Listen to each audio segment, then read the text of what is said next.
ఉద్దేశం ఏంటంటే ఈ ప్రాజెక్ట్ ఎంఎస్సీలో ఒక 4th సెమిస్టర్ అంటే 4 సెమిస్టర్స్ ఉంటే అందులో 4వ సెమిస్టర్లో రీసెర్చ్ ఒక ప్రాజెక్ట్ చేయాలి. ఏదైనా ఒక 50 రకాలు ఉంటాయి, స్కూల్ పిల్లలు కానీ ఇంకా చాలా ప్రాజెక్ట్స్ ఉంటాయి. నేను లాస్ట్ ఇయర్ మన మధుశంకర్ గారు చెప్పడం వల్ల ఇక్కడ ఒక 6-8 మందికి జస్ట్ యోగా పరిచయం చేయడం జరిగింది. ఒక 3 నెలల లోపల వాళ్ళందరూ చాలా మంచి మానసికంగా శారీరకంగా వాళ్ళ లోపల ఉత్సాహము, ఆరోగ్యం, ఎదుగుదల వాళ్ళు రావడం, వాళ్ళు కూడా నన్ను ఎంకరేజ్ చేయడం, నాకు సపోర్ట్ చేయడం. వాళ్ళు 1 ఇయర్ నుంచి కంటిన్యూగా యోగా చేస్తున్నారు. అందులో దాదాపు బాగా చలిలో కొంచెం డిస్టర్బ్ అయింది, తర్వాత కొంచెం బ్రేక్ అయింది. ఇప్పుడు ప్రస్తుతం ఏంటంటే నాకున్న ప్రాజెక్ట్లో ఈ సీనియర్ సిటిజన్స్ని ఎన్నుకోవడం జరిగింది. ముఖ్యంగా రిటైర్డ్ కార్మికులని, కోల్ మైన్స్ ఎంప్లాయీస్ ఇది టార్గెట్. వాళ్ళ ఆరోగ్యం బాగుండడానికి కోసం ముఖ్యంగా మలి వయసులో యోగా ఏంటంటే మన శరీరం, మనసు వయసుతో పాటు గ్యాప్ అవుతూ ఉంటుంది అన్నమాట. కొంచెం ప్రాణాయామాలు, బ్యాలెన్సింగ్ ఆసనాలు చేసినప్పుడు ఏంటంటే ఈ గ్యాప్ అయ్యేది మళ్ళీ రీజనరేట్ అయ్యి దగ్గరికి వస్తుంటుంది అనమాట. రీసెర్చ్లో తెలిసిందనమాట ఇవన్నీ. ఇప్పుడు మేము చేసేది కూడా రీసెర్చ్ పక్కా ఏంటంటే ఇప్పుడు ఒక 5 పారామీటర్స్ వరల్డ్ హెల్త్ ఆర్గనైజేషన్ ప్రకారంగా 5 పారామీటర్స్ మీద ఫిట్నెస్ చూసాం. శారీరకంగా దృఢత్వం ఎట్లుంది, నిలబడగలుగుతున్నారా, మడమ లేపగలుగుతున్నారా, తర్వాత వాళ్ళ కొన్ని మెమరీ స్కిల్స్ ఇవన్నీ చూసినాం అనమాట, నోట్ చేసినాం. దాంట్లో ఏం తెలిసిందంటే ఇప్పుడు నేను 39 మందికి నేను చేశాము. అందులో ఇంట్లో ఉన్న వాళ్ళ పరిస్థితి కొంచెం బాగలేదు. ఎవరైతే గ్రౌండ్లో నడుస్తుందో వాళ్ళది కొంచెం మెరుగు, కొంచెం యోగా పరిచయం ఉన్న వాళ్ళది చాలా బాగుంది.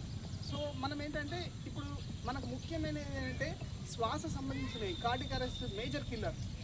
బ్రీతింగ్ ఎక్సర్సైజ్, ప్రాణాయామం చేస్తే దాని నుంచి బయటపడవచ్చు.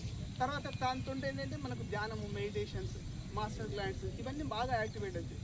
మనం బాగా శ్రమ చేయక్కర్లేదు. పెద్దవాళ్ళు కూడా యోగా చేసి మళ్ళీ ఆరోగ్యంగా ఉండొచ్చు, బెడ్ రీడ్ కాకుండా, మంచానికి పరిమితం కాకుండా మంచిగా ఉండొచ్చు. ఆరోగ్యం గురించి ఒక స్టోరీ నేను మీకు ఇంట్రెస్టింగ్ ఉండదు ఒకటి చెప్తాను. ఒక రాజు ఉండేడు అనమాట. ఆ రాజుకు 4 భార్యలు. 4వ భార్య అంటే ఆయనకు బాగా 4వ భార్యకు బాగా ప్రయారిటీ ఇచ్చేవాడు. బట్టలు, నగలు, అతను మంచి ఆహారం ఇచ్చేవాడు 4వ భార్య. 3వ భార్య అంటే కూడా ఇష్టం. 3వ భార్యని ఎక్కడ పోయినా తీసుకుపోయేవాడు. అంటే తన 3వ భార్య అంటే ఆయనకు బాగా విలువ. తర్వాత 2వ భార్యని అంటే కూడా ఇష్టం.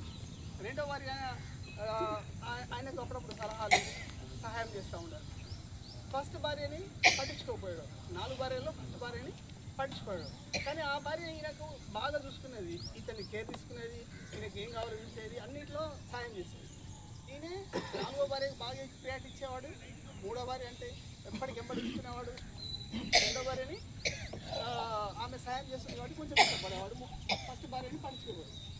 ఈయన ఆరోగ్యం బాగాలేదు, సిక్ అయిపోయాడు. ఆరోగ్యం బాగాలేదు, చనిపోతాడని డిసైడ్ అయ్యాడు. ఆ చనిపోయినప్పుడు బాగా అనిపిస్తుంది, అది నాతో ఈ 4 భార్యల్లో ఎవరైనా ఒకరు వస్తే బాగుంటుంది. 4వ భార్య అనేది ఇష్టం కదా తెలిసింది. నాతో పాటు నువ్వు కూడా రా అంటే 4వ భార్య అనేది నేను అస్సలు నీతో రాను అని ఆమె వెళ్ళిపోతుంది. 3వ భార్య ఏమంటుందంటే నేను వేరే పెళ్లి చేసుకుంటాను, నీతో ఉండను, వేరే పెళ్లి చేసుకుంటాను. 2వ భార్య ఏమన్నదంటే సరే నువ్వు బాధపడుతున్నావు కదా, నీతోటి నేను శ్మశాన వరకు వస్తాను, నీ దహనం అయ్యే వరకు. లాస్ట్కి ఫస్ట్ భార్య ముందుకు వస్తుంది. ఈయన ఎవరు రాలనుకుంటే ఫస్ట్ భార్య ముందుకు వస్తుంది. అంటే నీతో నేను ఎప్పుడుకుంటా, నీతో పాటు నేను ఉంటా చనిపోయినా కూడా. అప్పుడు ఆయన ఫస్ట్ భార్యని చూస్తున్నాడు. అంటే తేరిపార చూస్తాడు, ఎవరు ఈవెన్ నేను అసలు పట్టించుకోలే ఏంటి అని. ఆమె చాలా చిక్కి శల్యమై ఉంటుంది అన్నట్టు. ఇది ఏంటంటే దీని అర్థం ఏంటంటే 4వ భార్య ఎవరంటే ఆయన బాగా గర్వపడేది ఆయన శరీరం. ఆయన శరీరం అందం చూసి ఆయన సంతోషపడేటోడు, మంచి బట్టలు వేసుకుంటాడు, నగలు వేసేది, తర్వాత మంచి ఆహారం, ఇష్టమైన ఆహారం అంతా తిన్నాడు 4వ భార్య. ఇది ఎక్కడ దాకా వస్తుంది? ఇది మనతో పాటు రాదు. 3వ భార్య ఎవరంటే పేరు, ప్రతిష్టలు, డబ్బు, హోదా. వీటిని చూస్తే మనకు అందరు రెస్పెక్ట్ ఇస్తారు. ఇది శాశ్వతం కాదు. మన ఆస్తి వేరే వాళ్ళకి వెళ్ళిపోతుంది. మన పేరు, ప్రతిష్టలు, హోదాలు వేరే వాళ్ళకి. ఇది 3వ భార్య. అర్థమవుతుందా? 4వ భార్య ఏంటంటే శరీరం. 3వ భార్య మన పేరు, ప్రతిష్టలు, డబ్బు, హోదా. ఇది మనతో పాటు ఉండే, ఇది వేరే వాళ్ళకి. 2వ పెళ్లి. ఫస్ట్ 2వ భార్య. 3వ భార్య అయిపోయాక 2వ భార్య.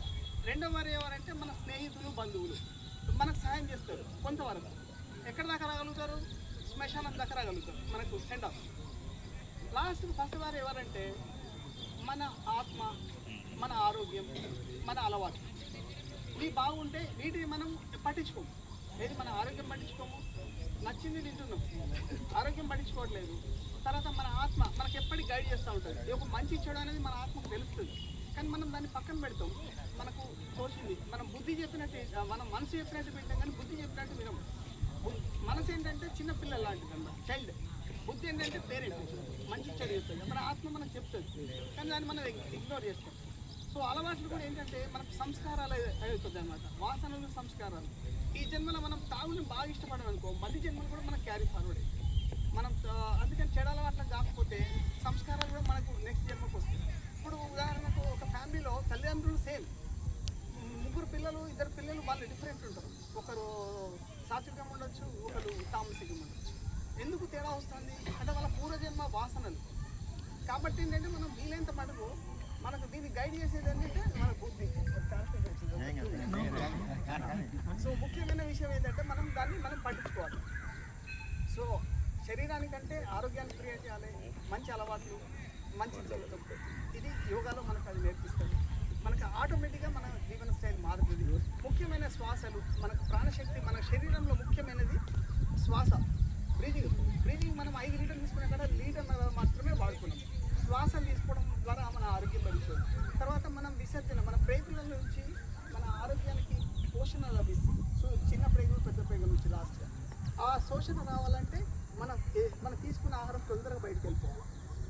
ఇప్పుడు మోటార్ సైకిల్ పొగ ద్వారా చెప్తుంది, పెట్రోల్లో డీజిల్ కలిపిలాగా ఏదైనా పెట్రోల్ బండ్లో డీజిల్ వస్తుంది. మన బాడీ ఏం చెప్తే చెప్పండి, మన బాడీ కూడా చెప్తుంది సరైన ఆహారం తీసుకోకుండా. చెప్పండి ఎవరైనా, మన యోగా మెంబర్ చెప్పండి, మన శరీరం ఏ రకంగా చెప్తుంది మనం సరైన ఆహారం ఇస్తలేమని. కరెక్ట్, గట్టి చెప్పండి. మోషన్ ద్వారా మోషన్ లాగా తెలుసు. సో ఇట్లా చాలా ఉంది, కానీ మనకు సార్ వాల్యుబుల్ టైం మనం వేస్ట్ చేయొద్దు. వచ్చినందుకు సార్కి చాలా ధన్యవాదాలు. మనం ఈ 3 నెలల లోపల ప్రాణాయామాలు సులభంగా చేసేటితో పాటు కొంత విజ్ఞానం, మనకు జ్ఞానం అనేది ఏంటంటే, ఇప్పుడు ఎవరైనా బాధపడితే దాని అర్థం ఏంటంటే వాళ్ళ అజ్ఞానం అన్నమాట. బాధపడితే ఎప్పుడైతే సంతోషంగా ఉంటామో అంటే అది జ్ఞానం. మనం తీసుకుపోయేది లేదు, ఏం లేదు. అది ఇవంతా ఋషి నాలెడ్జ్లో చెప్పాడు, కొన్ని వేల సంవత్సరాల క్రితం. ఇప్పుడు డాక్టర్లు కూడా షుగర్తో బాధపడుతున్నారు, హార్ట్ ప్రాబ్లమ్స్తో బాధపడుతున్నారు. మెడిసిన్స్ మంచివే, సర్జరీ పరంగా ప్రాణాపాయం నుంచి కాపాడుతున్నాయి, కానీ కొమ్మలు కత్తిరించినట్టు అనమాట. యోగ విద్య ఎటువంటిదంటే కొన్ని వేల సంవత్సరాల క్రితమే వాళ్ళు చెప్పారు. ఇది అప్పుడు రాబోయే జనరేషన్కి ఇంకా. ఇప్పుడు చూడండి, గతంలో వ్యాధులు తక్కువ ఉన్నాయి, ఇప్పుడు చాలా ఎక్కువైనాయి, వేల వ్యాధులైనాయి. రాబోయే జనరేషన్ ఇంకా వీక్ ఉన్నది. వాళ్ళు 20-30 సంవత్సరాలనే అరెస్ట్ అవుతుంది, కార్డియాక్ అరెస్ట్ అవుతుంది, చనిపోతున్నారు. దీనికి కారణం ఏంటంటే మనకు సరైన అవగాహన లేదు. తెలిసినా తప్పు. అందరూ అంటే ఏది ఎట్లా తినాలి, ఆహారం మీద తెలియదు, జీవన విధానం, చిన్న వాటికి సూసైడ్ చేసుకుంటున్నారు మార్పు. సో ఇదంతా కూడా మనకి ఇందులో తెలుసుకుందాము. ఈ అవకాశం ఇచ్చినందుకు మీ అందరికీ ధన్యవాదాలు.